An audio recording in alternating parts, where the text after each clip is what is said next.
Very good morning dear students आज हम class 11th में सेकंड चैप्टर पढ़ेंगे और सेकंड चैप्टर में हमारी ये क्लास हो चुकी थी। आज हम सेकंड क्लास पढ़ेंगे और सेकंड क्लास में पढ़ेंगे जीवों के वर्गीकरण के प्रकार कौन कौन से हैं, जीवों के वर्गीकरण की पद्धतियाँ कौन कौन सी, किस प्रकार से वर्गीकरण है उसका विकास हुआ। तो वर्गीकरण के प्रकार अगला हमारा टॉपिक रहेगा। या कई बार लिखा मिलता है वर्गीकरण की पद्धतियाँ, ये हमें ध्यान रखना है वर्गीकरण के प्रकार कौन कौन से हैं। तो ध्यान दीजिए कि वर्गीकरण के प्रकारों में सबसे पहला वर्गीकरण हमें ध्यान रखना है द्विजगत वर्गीकरण।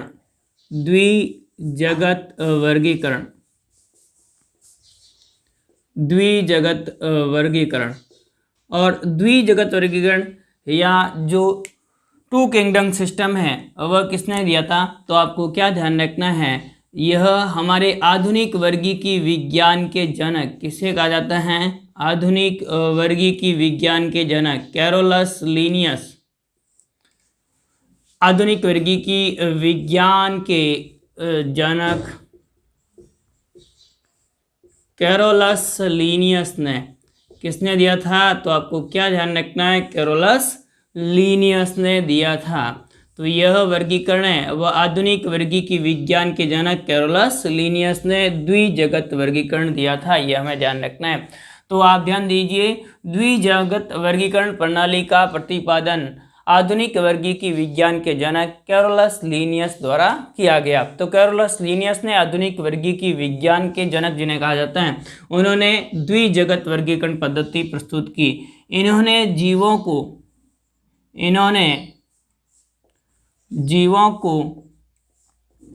दो जगत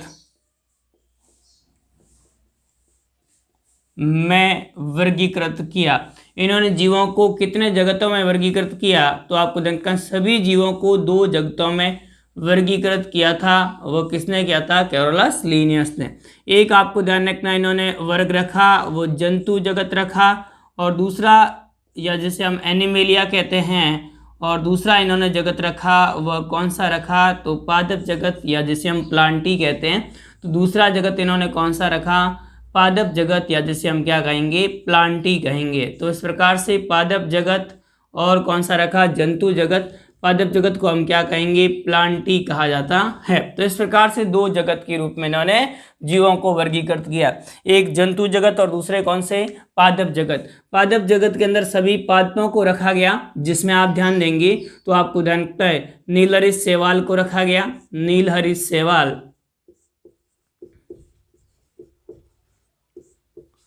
उसके बाद में आप ध्यान दीजिए इसमें कवक रखा गया, ब्रायोफाइट, टेरिडोफाइट, पुष्पी पादप। ब्रायोफाइट को रखा गया, टेरिडोफाइट, पुष्पी पादप इत्यादि को रखा गया। तो इस प्रकार से टेरिडोफाइट को रखा गया, ब्रायोफाइट को रखा गया, पुष्पी पादपों को रखा। इन सभी जीवों को इसने किस में रखा था? तो आपको ध्यान रखना है इन्होंने पादप जगत के अंतर्गत रखा था। तो कवक को भी इसमें रख दिया, शैवाल, नीलहरित शैवाल, ब्रायोफाइट, और आपको ध्यान रखना है टेरिडोफाइट, पुष्पी पादप, इन सभी को पादप जगत में रखा है। जंतु में आपको ध्यान रखना है प्राणी सम जीवों को रखा गया। प्राणी सम, जो जीव प्राणियों के समान थे, जंतुओं के समान थे, जीवों को रखा गया। वो किस में रखा गया? तो आपको ध्यान रखना है एनिमेलिया में रखा गया। तो एनिमेलिया में प्राणी सम जीवों को रखा गया, जबकि आपको ध्यान रखना है पादप जगत के अंदर नीलहरित शैवाल, कवक, ब्रायोफाइट, टेरिडोफाइट इत्यादि पादपों को रखा गया। द्विजगत वर्गीकरण पद्धति है वह किसके द्वारा दी गई? कैरोलस लीनियस द्वारा दी गई। कैरोलस लीनियस द्वारा दी गई वर्गीकरण पद्धति के आधार पर हम प्रोकैरियोट और यूकैरियोट्स, एक कोशिकीय एवं बहुकोशिकीय तथा प्रकाश संश्लेषी एवं विषमपोषी जीवों में भेद नहीं कर पाते हैं। इस कारण से यह वर्गीकरण पद्धति है वह वर्गीकरण पद्धति कैसी सिद्ध हुई? अपर्याप्त सिद्ध हुई। तो इस आधार पर हम क्या नहीं कर सकते हैं? प्रोकैरियोट्स। प्रोकैरियोट्स किसे कहते हैं? तो इस प्रकार के जीव जिसमें जो केंद्रक होता है वो अस्पष्ट होता है, असीम केंद्र की होते हैं। तो इस प्रकार के होंगे जिसे असीम केंद्र की कहते हैं, उन असीम केंद्र की। एवं आपको ध्यान रखना यूकैरियोट्स, जिसे हम क्या कहते हैं? ससीम केंद्र की, जिसमें स्पष्ट केंद्रक पाया जाता है, यूकैरियोट्स में विभेद नहीं कर सकते। तो इस प्रकार से ससीम केंद्र की एवं असीम केंद्र की में हम भेद नहीं कर सकते हैं। इस वर्गीकरण पद्धति के अनुसार हम यूकैरियोट्स और प्रोकैरियोट्स में भेद नहीं कर सकते। एक कोशिकीय एवं बहुकोशिकीय जीवों में भेद नहीं किया गया एक कोशिकीय एवं, आपको ध्यान रखना है, हम बहुकोशिकीय जीवों का भी इस आधार पर भेद नहीं कर सकते हैं। तो बहुकोशिकीय जीवों का भी भेद नहीं किया जा सकता। तथा आप ध्यान देंगे तो इस आधार पर हम जो प्रकाश संश्लेषी एवं जो विषमपोषी जीव होते हैं उनमें भी भेद नहीं किया जा सकता। प्रकाश संश्लेषी मतलब क्या हुआ, तो आपको ध्यान रखना है, ये जो स्वपोषी प्रकार के पादप होते हैं, स्वपोषी होते हैं, वो पादप होंगे, वो सारे किस प्रकार के होते हैं, तो आपको ध्यान का प्रकाश संश्लेषी। एवं आपको ध्यान रखना है जो अवशोषी प्रकार के होते हैं, कवक वगैरह होते हैं, विषमपोषी प्रकार के होते हैं, अवशोषी या विषमपोषी प्रकार के जीव होते हैं, उनमें आप ध्यान देंगे तो इस आधार पर हम भेद नहीं कर पाते हैं। स्वपोषी एवं विषमपोषी जीवों में भी इस आधार पर भेद नहीं कर पाते हैं। इस कारण से यह वर्गीकरण पद्धति है वह काफ़ी लंबे समय के बाद में अपर्याप्त सिद्ध हुई। इसके लिए हमें अगली वर्गीकरण पद्धतियों के बारे में अध्ययन करना पड़ेगा। तो इस प्रकार से अगली वर्गीकरण पद्धतियों का विकास हुआ। यहाँ तक आप समझ लीजिए कि द्विजगत वर्गीकरण पद्धति है क्या। तो इसमें आपको क्या क्या लिखना है। सबसे पहले आधुनिक वर्गीकरण पद्धति जिन्हें कैरोलस लिनियस ने इस वर्गीकरण पद्धति को प्रस्तावित किया। इन्होंने जीवों को दो वर्गों में वर्गीकृत किया या दो जगत में वर्गीकृत किया, जंतु जगत और पादप जगत। जंतु जगत में प्राणी सम जीवों को रखा गया, जबकि पादप जगत में नीलरी, शैवाल, कवक, ब्रायोफाइट, टेरिडोफाइट इत्यादि पुष्पी पादपों को रखा गया। प्रोकैरियोट्स एवं यूकैरियोट्स में भेद नहीं किया गया। एक कोशिकीय, बहुकोशिकीय, प्रकाश संश्लेषी और अवशोषी जीवों में भेद नहीं किया गया। इस कारण से यह वर्गीकरण पद्धति है वह सरलता से समझे जाने के बाद में भी अपर्याप्त सिद्ध हुई। तथा इसमें हम इस वर्गीकरण पद्धति में आकारिकी लक्षणों को, कोशिका की संरचना, कोशिका की भित्ति इत्यादि लक्षणों को भी सम्मिलित नहीं करते हैं। इस कारण से वर्गीकरण पद्धति अपर्याप्त सिद्ध हुई। अब उसके बाद में अगली वर्गीकरण पद्धति आती है त्रिजगत वर्गीकरण पद्धति या तीन जगत वर्गीकरण पद्धति। इन्हीं लक्षणों को ध्यान में रखते हुए अगली वर्गीकरण पद्धति दी गई और वह वर्गीकरण पद्धति कौन सी है, तीन जगत वर्गीकरण पद्धति। तो सेकंड वर्गीकरण पद्धति हमें ध्यान रखनी है, जिसे हम क्या कहते हैं, त्रिजगत वर्गीकरण पद्धति कहते हैं या तीन जगत वर्गीकरण, तीन जगत वर्गीकरण या त्रिजगत प्रणाली। तो इस प्रकार से त्रिजगत प्रणाली या तीन जगत पद्धति, इस पद्धति का प्रतिपादन किया था। तो आपको क्या ध्यान रखना है, इस वर्गीकरण पद्धति का प्रतिपादन किया था वह किसने किया था, तो आप ध्यान देंगे त्रिजगत वर्गीकरण पद्धति का प्रतिपादन किया था अर्नेस्ट हैकेल ने। त्रिजगत वर्गीकरण पद्धति का प्रतिपादन किसने किया था, अर्नेस्ट हैकेल ने। जीवों की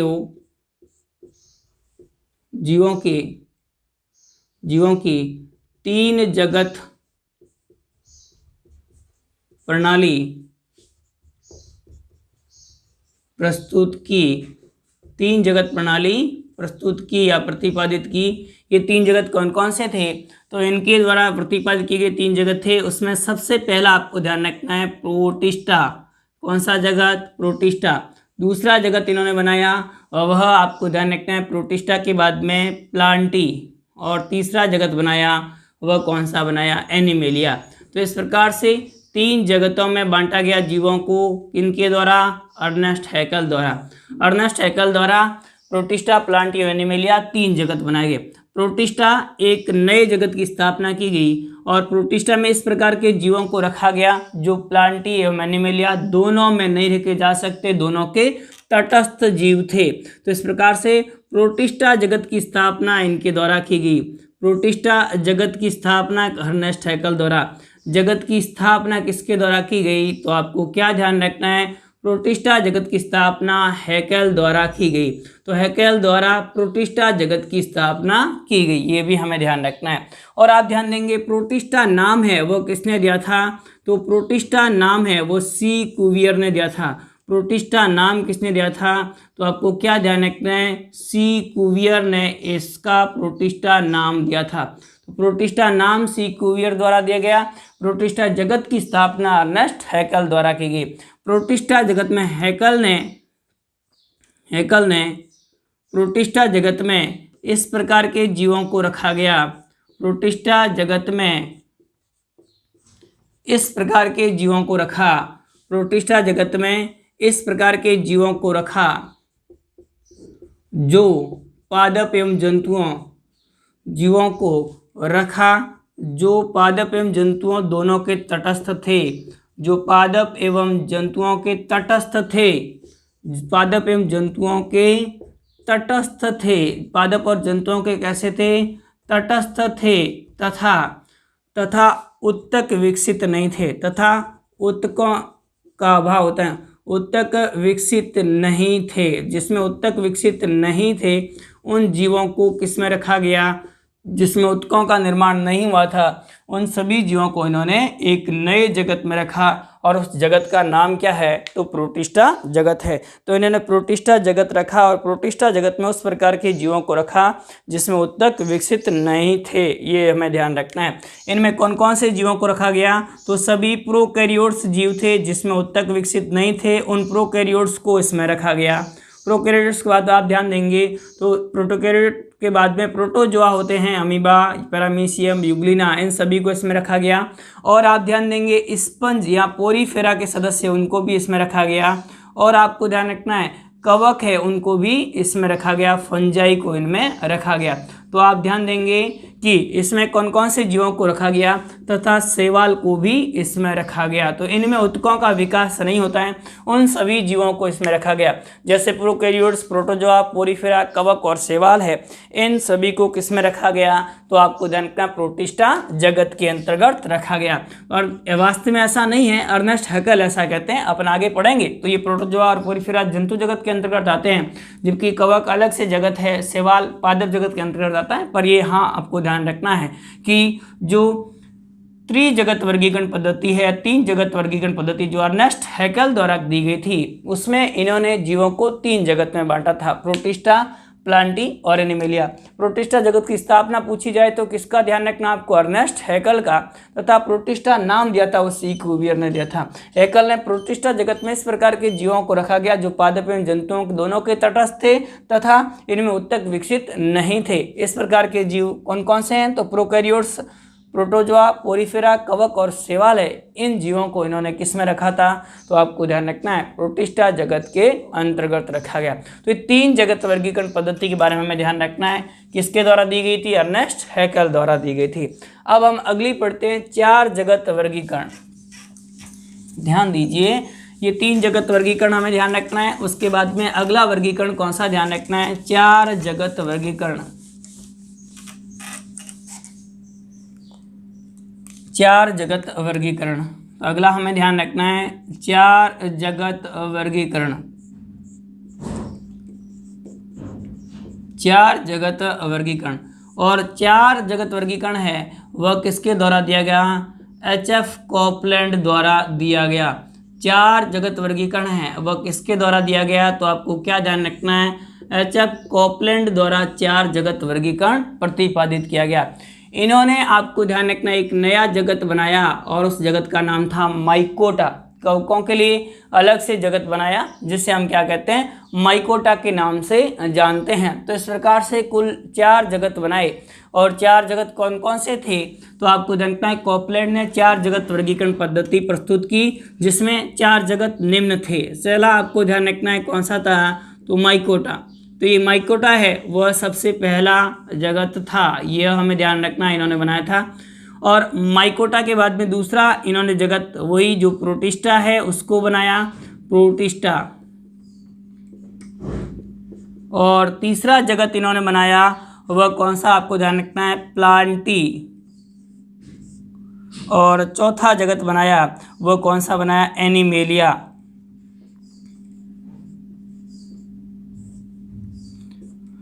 प्लांटी को इन्होंने एक और नाम दिया, आपको ध्यान रखना है, मेटाफाइटा। और एनिमेलिया को एक और नाम दिया इन्होंने, मेटाजोआ। तो ये भी आपको ध्यान रखना है। तो इस प्रकार से 4 जगत वर्गीकरण पद्धति है वह एच.एफ. कॉपलैंड द्वारा दी गई। इनके द्वारा बनाए गए 4 जगत है वो कौन कौन से हैं, तो माइकोटा है, दूसरा आपको ध्यान रखना है वो ध्यान रखना है प्रोटिस्टा, तीसरा ध्यान रखना प्लांटी, और चौथा वह किसके द्वारा दी गई, तो आपको क्या ध्यान रखना है, इन एच.एफ. कॉपलैंड द्वारा दी गई। अब ध्यान दीजिए सबसे पहले आपको ध्यान रखना है कॉपलैंड के माइकोटा जगत का नाम, जगत का नाम। डॉग हार्टी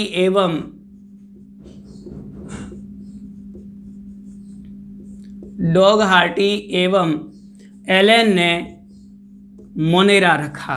एलन ने क्या नाम रखा? तो आप ध्यान दीजिए, मोनेरा रखा। कई किताबों में आपको मोनेरा लिखा हुआ सीधा मिलता है, तो भी आप ध्यान रख सकते हैं।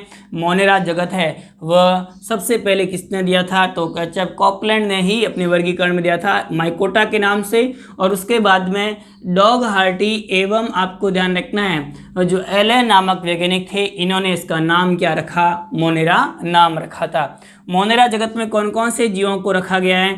तो मोनेरा जगत में सारे प्रोकैरियोट्स को रखा गया है। तो मोनेरा जगत में जीवाणु बैक्टीरिया है, उन सभी को इसमें रखा गया है। जीवाणुओं को इनमें रखा गया, तो बैक्टीरिया को इसमें रखा गया। किस जगत के अंतर्गत रखा गया? तो आपको ध्यान रखना है, बैक्टीरिया को इस जगत के अंतर्गत रखा गया। बैक्टीरिया अतिरिक्त आपको ध्यान रखना, जितने भी नील हरित शैवाल थे, उन ब्लू ग्रीन एल्गी है, उन सभी को भी इसने किसमें रखा? तो आपको ध्यान रखना, माइकोटा के अंतर्गत रखा। तो माइकोटा के अंतर्गत इन्होंने किसको रखा? नील हरित शैवाल को रखा, जीवाणुओं को रखा। और आप ध्यान देंगे तो इन्होंने रखा माइकोप्लाज्मा को इसके अंतर्गत रखा। तो माइकोप्लाज्मा को रखा, नील हरित शैवाल को रखा, और किसको रखा? तो बैक्टीरिया या जीवाणुओं को इसके अंतर्गत रखा गया। तो नील हरित शैवाल, ब्लू ग्रीन एल्गी, माइकोप्लाज्मा और बैक्टीरिया को माइकोटा में रखा गया। फिर उसके बाद में अगला हमें ध्यान रखना है प्रोटिस्टा। प्रोटिस्टा में इस प्रकार के जीवों को रखा गया जो पादपों एवं जंतुओं दोनों से भिन्न थे। इस प्रकार के जीवों को रखा गया, इस प्रकार के जीव रखे गए जो पादपों एवं जंतुओं दोनों से भिन्न थे। जो पादपों एवं जंतुओं दोनों से भिन्न थे। पादपों एवं जंतुओं दोनों से लक्षणों में भिन्न थे। दोनों से लक्षणों में भिन्न थे।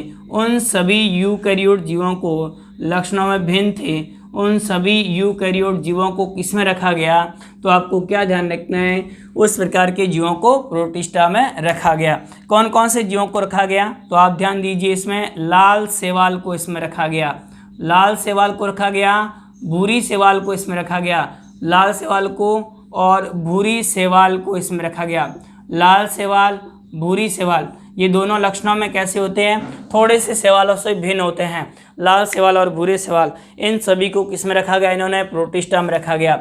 और आप ध्यान देंगे सभी कवकों को भी इसने किस में रखा था? तो आपको ध्यान रखना है, प्रोटिस्टा में रखा गया। तथा प्रोटोजोआ को भी इन्होंने किस में रखा था? तो आप ध्यान देंगे, प्रोटोजोआ को भी इन्होंने प्रोटिस्टा जगत के अंतर्गत रखा था। जबकि आप ध्यान दीजिए, कवकों के अंदर कोशिका भित्ति होती है, वह काइटिन की निर्मित होती है। जबकि भूरी शैवाल और लाल शैवाल होती हैं, इनमें कोशिका भित्ति होती है और वह आपको जानते हैं सेलुलोज से और अन्य पदार्थों से निर्मित होती हैं। तो इस प्रकार से ये डिफरेंस है इसका। और प्रोटोजोआ है, उनमें भोजन की विधि है वो प्राणी सम होती है। तो ये कुछ भिन्नताएं थी, फिर भी एक साथ जीवों को रखा गया। तो इस प्रकार से 4 जगत वर्गीकरण पद्धति दी गई। शेष सभी यूकैरियोटिक पादपों को प्लांटी जगत में रखा गया। कौन कौन से? तो आप ध्यान दीजिए, शैवालों को, जो शैवाल है उन शैवालों को किस में रखा गया इन्होंने? तो आपको ध्यान रखना है, शैवालों को इन्होंने प्लांटी में रखा। शैवालों के बाद में कौन सा था? ब्रायोफाइटा। ब्रायोफाइटा को भी इसने किस में रखा था? तो आप ध्यान दीजिए, प्लांटी के अंदर। उसके बाद में ब्रायोफाइटा के बाद में कौन सा आपको ध्यान रखना है? तो आप ध्यान दीजिए, टेरिडोफाइटा। टेरिडोफाइटा को भी इसने किस में रखा था? तो आपको क्या ध्यान रखना है? प्लांटी के अंदर। टेरिडोफाइटा के बाद में जिम्नोस्पर्म और एंजियोस्पर्म होते हैं, उन सभी को भी किस में रखा गया? इस जगत के अंतर्गत रखा गया। तो जिम्नोस्पर्म एवं आपको ध्यान रखना है, जिम्नोस्पर्म एवं आपको ध्यान रखना एंजियोस्पर्म होते हैं, उनको भी इसके अंतर्गत रखा गया। तो जिम्नोस्पर्म एवं एंजियोस्पर्म जीवों को किसके अंतर्गत रखा गया? प्लांटी के अंतर्गत रखा गया। और चौथा एनिमेलिया, इसमें शेष सभी यानी प्रोटिस्टा में जो जंतु शामिल कर ले उनको छोड़कर शेष सभी यूकैरियोटिक जंतुओं को रखा गया। यूकैरियोटिक जंतुओं को रखा गया। से सभी यूकैरियोटिक जंतुओं को किस में रखा गया? तो आपको ध्यान रखना है, 4 जगत वर्गीकरण प्रणाली के अनुसार इनको एनिमेलिया के अंतर्गत रखा गया। तो ये इस प्रकार से 4 जगत वर्गीकरण पद्धति है वह किसके द्वारा दी गई? एचएफ कॉपलैंड द्वारा 4 जगत वर्गीकरण पद्धति दी गई। माइकोटा, प्रोटिस्टा, प्लांटी और एनिमेलिया। तो ये इस प्रकार से 4 जगत वर्गीकरण पद्धति हमें ध्यान रखनी है। अगला हम देखेंगे 5 जगत वर्गीकरण पद्धति।